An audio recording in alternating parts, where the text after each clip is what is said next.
it honestly took him a very, very long time to realize that heroism is not the same as self sacrifice. I'm not even sure until this day, like, does he completely truly understand this?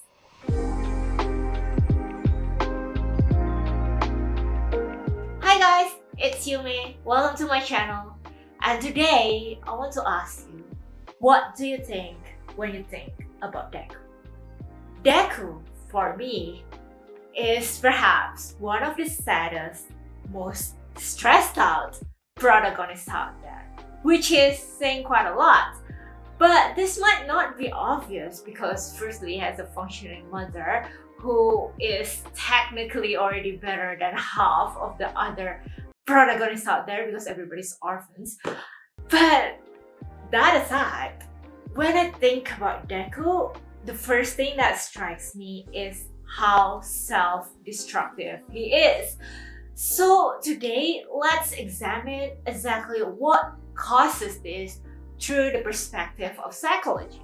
So let's deep dive into the world of My Hero Academia, specifically focusing on Deku, examining the immense pressure that Deku faces and the psychological impact of this expectation on his growth as a character.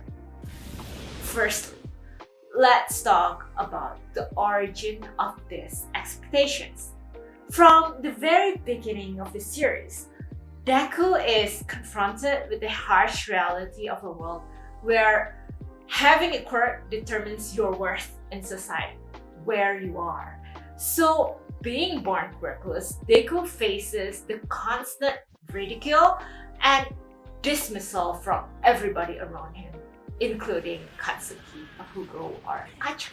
ほらデク没個性どころか無個性のてめえがなんで俺と同じ土俵に立てるんだ And so Deku knows firsthand the harshness of the world of Quirkless. And despite of this, Deku dreams to become a hero. Heroic, right? Great. But it's debatable, right? Was this because he truly wanna save people and be heroic?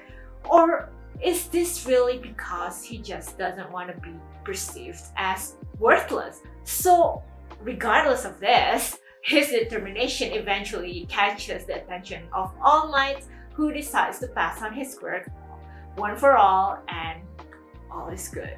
But because of this incredible power comes a heavier burden. The responsibility to become the next symbol of peace and carry on All Might's legacy and power comes heavily on his shoulder. 力を受け継ぐ私の力を君が受け取ってみないかという話さ He hasn't resolved his struggle of not being worthless yet, but combine this with the burden of All Might's legacy. This leads to the feelings of inadequacy and self-doubt. And these expectations can lead to the psychological impacts such as anxiety, stress, and eventually depression. And we see this happening often to Deku. Now, as Deku begins his journey in the UA high school, he is constantly reminded of the expectation placed around him, especially as he compares himself to his peers and friends. And this always leads to feelings of inadequacy because he compares himself to the talented classmates who has years of experience in controlling their own quirks, while he barely had any time getting used to the one power that All Might just bestowed upon him. So Deku's internal struggles further exemplified by his constant self-sacrifice in battles, putting his body beyond its limits to live up to expectations that everyone, especially himself, that he put upon him. Expectation that he often placed upon himself are, I think, one of the heaviest burdens he has. And this often leads to severe injuries, which not only hinders his progress, but also puts in question about the long-term sustainability of his heroic path. To better understand the psychological aspects of these expectations, let's take a look at perhaps most famous psychological framework, Maslow's hierarchy of needs. Like this framework is a pyramid consists of 5 levels, like with the most basic needs at the bottom and the most complex needs at the top. These levels include physiological and safety needs, like physical and safety needs, and then in the middle, love and belonging, esteem, and self-actualization. So we know that the most basic needs of a human, any human, is the physiological needs, which is the physical and safety needs. And yet, to fulfill these expectations, these needs are something that Deku completely disregards. He is often pushing himself beyond his limits physically. He is putting himself in danger more frequently than other students. He doesn't even think twice to break his fingers and limbs. Not just for like saving someone do or die situation. It's really something for things quite trivial. He doesn't hesitate to hurt himself. Next, we have love and belongingness. And Deku is someone who doesn't have a place where he truly belongs. At least that's what he feels. And yes, he found great friends in the UA, but when it truly matters, during the times of highest conflict, Deku disregards this need. He shuts off people. Like Deku's desire to fulfill expectations often place him on a path of isolation. He prioritizes his training and hero duties over building and maintaining relationship with his friends and loved ones. Like for example, in the Overhaul arc, Eri, when he was unable to save Eri in the beginning, he shuts off people. In the Vigilante arc again, when he was placed in a situation of like very high stress, he shuts off people. He went to this isolation mode and doesn't have a place where he belongs.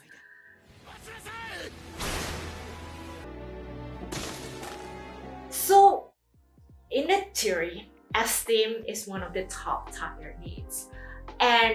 But this is what Deku pursues. Deku's pursuit of becoming the next symbol of peace directly correlates with his self-esteem. He thinks in a very black and white way of situation, like he either needs to become a hero and symbol of peace, or he is worthless. But at the same time, even though there's this like either or situation, he also suffers from a very high imposter syndrome. He constantly compares himself to All Might and feels the pressure to measure up to his mentor's legacy, which is quite unrealistic. But at the same time, he also constantly compares to his fellow students, breaking his fingers, like I mentioned before, just for a simple quirk test on the first day of school, not for something especially important, you know? And it honestly took him a very, very long time to realize that heroism is not the same as self-sacrifice. And yet, I'm not even sure until this day, like, does he completely truly understand this? He really only stopped hurting himself and breaking his limbs because he finally realized that he cannot save someone as a dead or a broken hero. But I bet if he can still continue to save people, like in a hypothetical situation, okay, if his quirk drawback is not just the breaking of bones at that moment that he can move, but whereas the drawback for example, is erases his lifespan by 1 year or by a few days every time he uses it, I bet Deku doesn't even think twice to use it over and over again. He doesn't hesitate to injure himself in order to save someone. But is it really for the purpose of saving someone? Or is it really for the purpose of him trying to achieve his self-esteem? Now, finally, self-actualization, the pinnacle of Maslow's hierarchy, represents the individual's realization of their full potential. Now, the weight of these expectations might or will stifle Deku's ability to achieve self-actualization, as he is consumed by the need to fulfill others' expectations rather than discovering and pursuing his own path to be a hero. So now we see how crumbly this pyramid is. Like, we finally understand why Deku seems lost. Oftentimes, Deku is regarded as a badly written protagonist, someone who's kind of like weak at the core, But I would argue that it's not weak writing. It's actually a very logical, realistic writing of what happens to a character whose needs and wants are completely disregarded.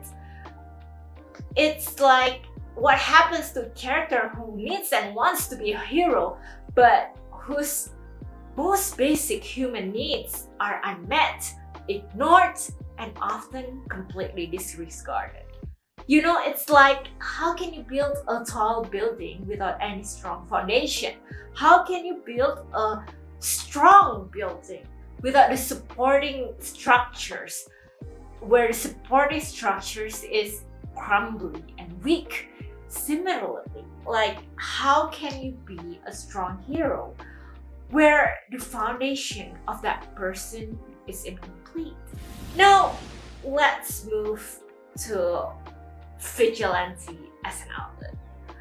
Like, as Deku's stories progresses, we see him embracing the path of vigilantism, taking matters in his own hands to fight against the injustice outside the confines of the law. And this decision allows Deku to momentarily escape the strict expectations placed on him to become a hero in training and operate in his own terms. Vigilantism provides Deku with an alternative way to express his heroism and directly help those in need without the constraints of societal expectations. So, because we understand what we talked about previously with the hierarchy of needs, it actually makes total sense that Deku went into this vigilante path. Because by doing so, he can momentarily leave behind all these pressures to become the next symbol of peace and just focus on the immediate tasks, immediate issues at hand, and just live day by day, even though the sustainability of his act is constantly questioned. However, Deku's turn to vigilantism can also be seen as a double-edged sword, because while it offers him a way for freedom and control, his action in vigilantism also caused tensions with his friends, mentors, and the hero society as a whole. Furthermore, operating within this vigilante territory is technically operating outside the law, which eventually brings into question about the meaning of heroism and whether Deku's vigilantism could potentially undermine the values that he has been striving to uphold. So, in conclusion, perhaps to overcome these challenges, Deku needs to learn about balance, about learning between fulfilling his basic needs and striving for esteem and self-actualization. By prioritizing self-care, seeking support with his friends and mentors and loved ones, and acknowledging his limits, Deku can work towards a healthier, more sustainable path to become a hero. But can he learn? That remains to be seen. And the weight of expectations placed on Deku in My Hero Academia comes at a cost. It just serves to us as a reminder that expectations can be stifling, and perhaps that can also be very relatable to some people. And by recognizing the importance of finding balance, Deku can work towards a healthier and more sustainable journey to become a hero and symbol of peace. Similarly, I guess this could also remind us that we need to find balance in our lives. So, what are your thoughts regarding the weight of expectations on Deku? Can you relate to him? I relate to him a little bit. And what do you think? Whether will he be able to ultimately succeed in becoming symbol of peace, but also succeed in finding his own peace with himself? So let us know in the comments below about what you think about Deku. And if you enjoyed this video, please help me out and liking this video and subscribe to my channel. I make videos about your favorite anime characters and deep diving into them. Thanks for watching and see you next time!